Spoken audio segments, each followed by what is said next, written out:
All right, so today I'm going to give you the keys to the kingdom. What I mean by that is, in this world right now, we've got a lot of anxiety. And people that I love dearly suffer from anxiety. And so I've been having conversations with my Heavenly Father about it. And He gave me a gift to give somebody that I love so much. And then He told me I could go ahead and share it with you. And so I am honored. I'm honored to share this gift with you. And so stick around because this is a good one. So let me give you some foundation here first. Let's know that fear is false evidence appearing real. Worry is trying to remember something that could go wrong, in which we have no control over. So both of those are not good things. You know what I mean? Anxiety is certainly not a good thing either. We don't have to debate that.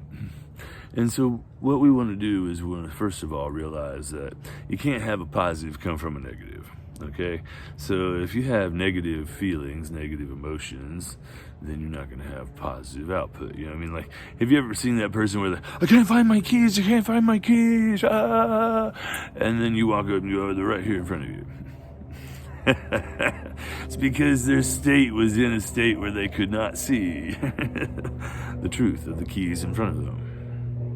So your mental state has an impact. And so I just wanted to give you that foundation first, because what I was given was a beautiful thing. Because those people who live in anxiety, okay, it's a simple, it seems like it's overwhelming and a complicated thing to overcome, but with what He gave me, you're going to love this.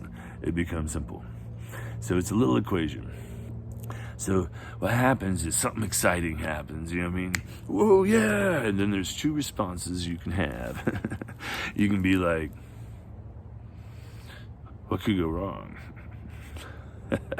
Have a negative expectation, okay, or expectancy, or just, I have to control it, or else something could go wrong. Okay, negative expectation. Controlling expectation. All right, so instead of that, you could also have the positive expectation. And so then that just goes into enthusiasm, you know, so excitement into enthusiasm. Yeah, we're going to win, you know what I mean? Positive expectation. Okay, so what we're learning here is a real simple formulation.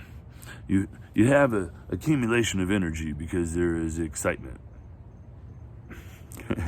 And then you have what you do between your two ears. Okay, and your choice is, you can go, I don't want anything to go wrong.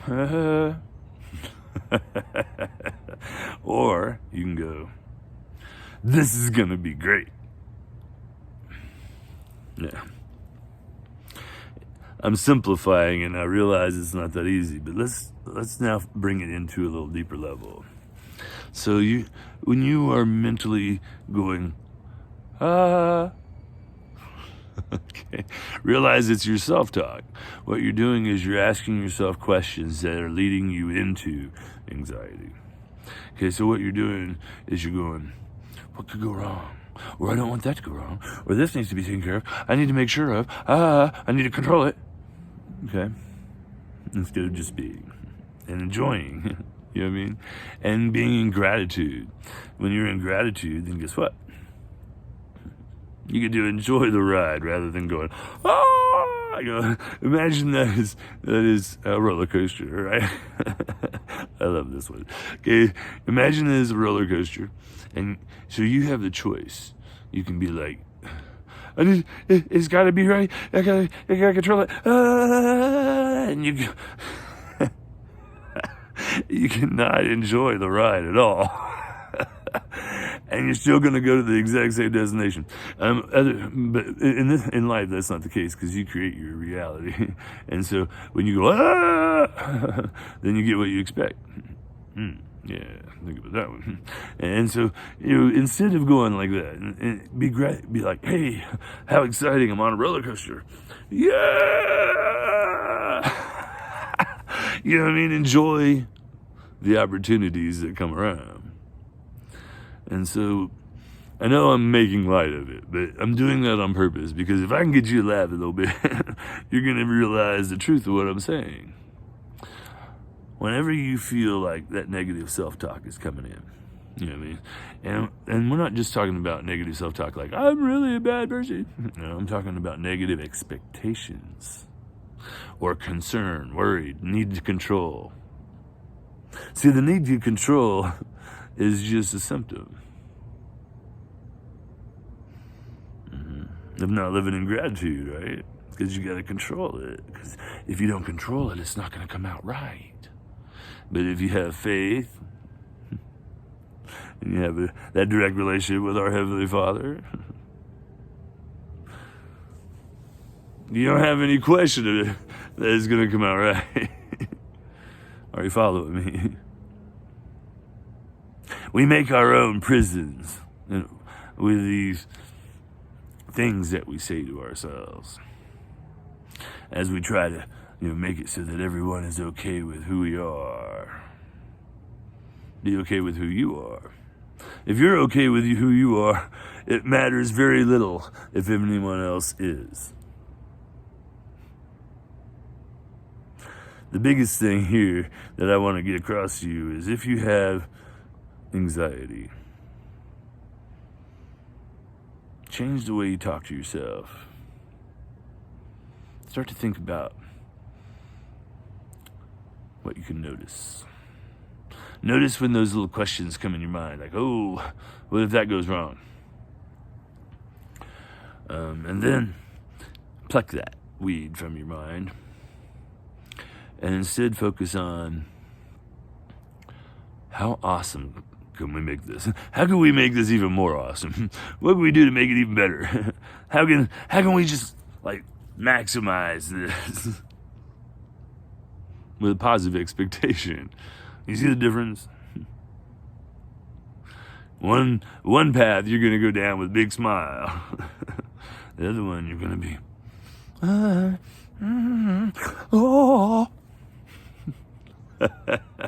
and remember that you get what you focus on. And whatever you send your energy towards, that's gonna grow. So why don't we just start sending our energy to positive expectations? So when we notice those little negative things come in our mind, we pluck those weeds and we immediately replace them with a positive expectation question. And if you need to, write some down. You know what I mean? Whatever you need to do to start to weed that garden of those thoughts. Just like any other negative thought. You have any kind of negative thought. It's easy to pick them out. They're based on negative emotions. They don't make you feel good. Mm-hmm. Pick the ones that make you feel good. The ones that nurture you, love you, and respect you. As a soul, as a being, as part of the family of our Heavenly Father. Ones that make you feel proud of who you are. Pick those. Pluck the other ones. And then, after you've filled your own cup, and you start to live with confidence, love, kindness, caring, and respect for everyone, instead of fear and worry, concern. Then you can start to shine a light. And I hope you bless other people with your light. Because when you realize that the gift is in the giving, just like this gift that I'm able to give to you right now, man, it makes you feel good to be able to nurture other people. I want that for you too. And so, as we pass into this new year, weed your garden and smile through this whole next year as you have positive expectations. I love you very much. And your Heavenly Father loves you too.